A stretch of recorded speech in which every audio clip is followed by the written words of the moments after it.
Ako Sir Jeff, teacher pag weekdays, electrician naman pag weekend. Ito nga at bumili ko ng exhaust fan na gagamitin dito sa kantin ni manager. Bali 10 inches yung laki nito. Tapos 1,200 yung bili ko rito. Boston Bay nga pala yung gamit namin dito sa aming CR. 2 years na ito, hindi pa rin nasisira. Hoy, Boston Bay, pa-sponsor naman dyan!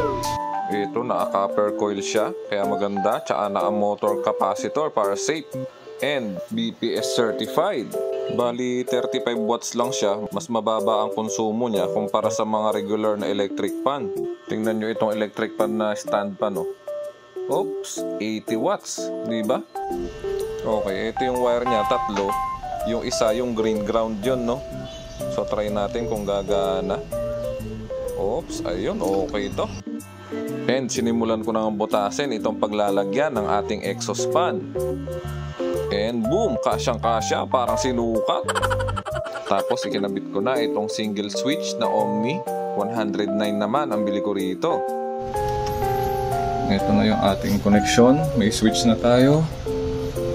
Tapos dito tayo lang kumuha, no?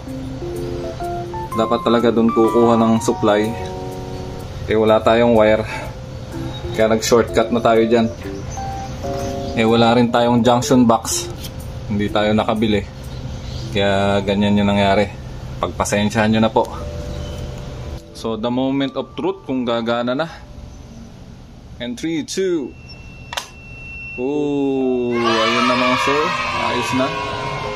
Bali, tinali ko lang siya ng cable tie dito para hindi siya mahulog.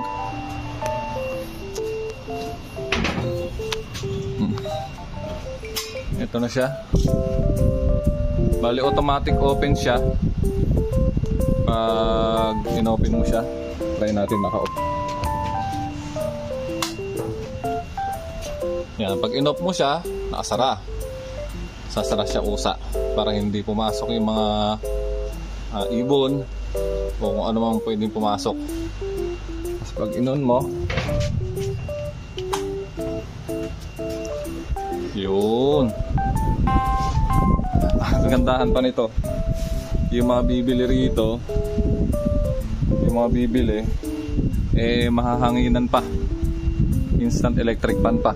Kung hindi mainit yung buga, ano? Ayos. Thank you for watching.